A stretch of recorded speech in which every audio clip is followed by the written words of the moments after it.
yang saya hormati Ketua BPT beserta anggota, juga ibu-ibu, bapak-bapak, tamu undangan yang saya hormati.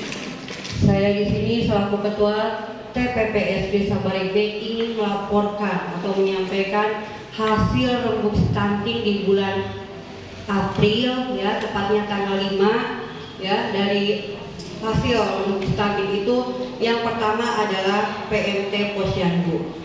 PMT Posyandu yang ada di 4 Posyandu itu ada sasaran balitanya itu 384. Itu dari hasil rembuk stunting di bulan April. Yang kedua yaitu PMT stunting atau gizi kurang. Alhamdulillah di Desa Baribek ini tidak ada anak balita yang kategori stunting, tapi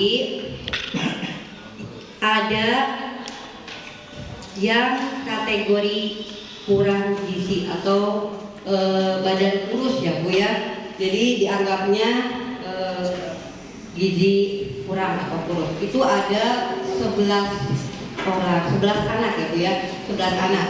Dan alhamdulillah, ya, dari pihak puskesmas ataupun dari dana desa itu ada pemberian PMT untuk balita stunting, ya. Itu sudah berjalan atau sudah berakhir, ya Bu, ya, selama 56 hari. Nah, tepatnya hari Selasa kemarin itu sudah selesai untuk yang pemberian makanan tambahan buat yang stunting, ya. Itu saya mengucapkan terima kasih kepada ibu-ibu kader yang telah meluangkan waktunya, ya, dengan semangatnya selama 56 hari, Pak, ya, masak buat anak-anak balita, ya, yang gizi kurang. Dan alhamdulillah, ya, dari pemberian PMT itu banyak atau ada, ya, perubahan. Jadi yang BB-nya itu yang tadinya itu rendah, terus ada kenaikan, ya, alhamdulillah, ya Bu, ya. Dan kami sebagai ketua TPPS ini berharap, ya, dengan berakhirnya atau 56 hari pemberian PMT itu tidak stop sampai di situ bagi orang tuanya, tapi tetap memberikan PMT yang berkelanjutan. Tetap, ya, asupan gizi itu sangat penting buat anak-anak balita. Itu sangat mempengaruhi perkembangan dan pertumbuhan anak tersebut, ya. Apalagi IQ-nya itu kadang kan bisa, ya, dengan asupan nutrisi atau itu kan bisa menambah, ya Bu, ya. Itu yang selanjutnya, yang ketiga itu PMT ibu hamil. Dan alhamdulillah juga dari hasil rembuk stunting di bulan April itu ada 10 ibu hamil yang kategori kek, Bu. Kek apa, Bu? Kurang ya, itu biasanya yang menentukan itu Bu Bidan, ya. Dari Bu Bidan kita hasil rembuk stunting kemarin itu ada 10, ya. Yang pasti mah badannya kecil, ininya apa, lilanya itu di bawah 23,5 cm, ya, itu. Dan alhamdulillah itu pemberian PMT-nya itu selama 120 hari, Bu. Ya, kasihan kan ibu-ibu kadernya udah semangat sampai hari ini pun masih semangat, ya. Itu baru setengah perjalanan, Bu. Baru 65 hari, masih separuhnya lagi sampai ke 120 harinya, ya. Jadi mudah-mudahan ibu-ibu kadernya tetap semangat, ya, diberikan kesehatan, ya, supaya bisa melanjutkan sampai tuntas program yang ada, yaitu pemberian stunting buat ibu-ibu hamil, bukan stunting, ya Bu, ya, tapi pemberian PMT buat ibu hamilnya, karena masih 2 bulan lagi, ya. Itu jumlahnya 10 ibu hamil, ya. Alhamdulillah kemarin juga ada yang sudah dialihkan lagi. Karena apa? Karena sudah melahirkan, Pak. Pemberian PMT ibu hamil itu akan berakhir apabila ibu tersebut sudah melahirkan, baru dialihkan ke yang lain. Itu pun hasil dari koordinasi kami dengan ibu bidan desanya. Terus yang selanjutnya, yang keempat itu insentif kader kesehatan. Alhamdulillah untuk insentif kader kesehatan ini sudah terrealisasi dari tahun-tahun sebelumnya ya. Pemberiannya pun sudah kemarin di bulan sebelum Lebaran, dan biasanya lagi untuk transfernya itu di bulan Desember Pak, pencairannya 2 kali. Jadi mohon disegerakan. iya, bulan Desembernya masih lama.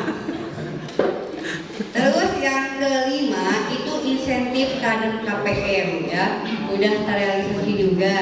Nah ini diharapkan ya, yang sekarang sudah terrealisasi itu dianggarkan lagi di tahun sekarang ya.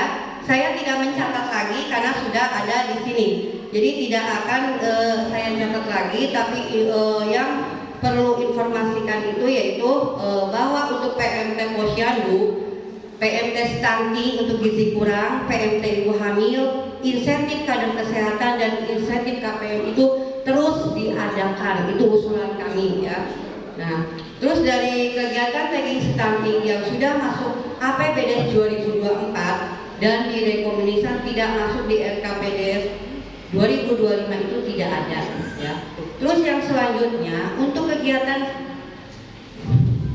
tagging stunting yang belum masuk APBDes 2024 dan direkomendasikan masuk di RKPDS 2025. Yang pertama itu transport kader Posbindu atau PTM itu belum masuk. Sudah diusulkan waktu Musdes tahun 2023, belum tercover Pak Sekdes. Belum tercover ya. Yang ada itu kader kesehatan. Mungkin bisa di ini lagi sama Pak Sekdes. Orangnya itu kene, tapi kerjanya beda Pak. Ya, kader kesehatan itu kan yang ada di Posyandu. Ya, kader Posyandu kita kerja di Posyandu. Nah, ketika kader PTM itu di Posbindu, ya, itu jadwalnya beda lagi Pak. Itu per dusun IF. Dalam satu desa kan ada 3 dusun. Itu biasanya Barebek, Kedung Sari, Bojong Sari, Barebek dibagi 2. Jadi Barebek 1 dan Barebek 2. Lokasinya pun berpindah-pindah, tidak di satu tempat. Mohon jadi catatan buat bidang penganggarannya untuk catatan tebal menurutnya. Transport kader Posbindu atau PTM itu tahun sekarang atau tahun depan itu diprioritaskan. Kasihan. Terus yang kedua itu kanopi buat Posyandu. Itu juga udah diusulkan tapi belum terrealisasi. 1-2 minggu depan. Oh, 1-2 minggu depan. Alhamdulillah, tepuk tangan buat KPGS bagian penganggaran. Jadi sudah tercover, cuma saya kan belum tahu ya, jadi saya usulkan lagi. Jadi untuk kanopi yang 4 Posyandu itu semuanya Pak dapat. Alhamdulillah itu kadernya ya, jadi tidak kepanasan lagi. Nah itu. Terus yang ketiga itu pulsa kader PTM ya, untuk mengupload data.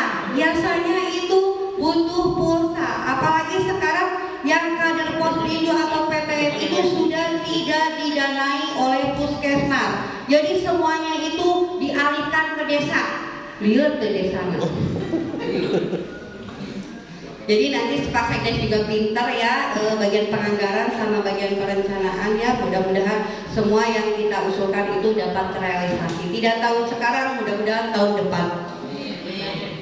Terus yang selanjutnya, untuk kader PTM itu nggak banyak-banyak Pak, cuma 3 orang ya. Jadi diminta untuk penguploadan, untuk penguploadan itu per dusun itu satu kader yang pegang untuk mengupload aplikasi.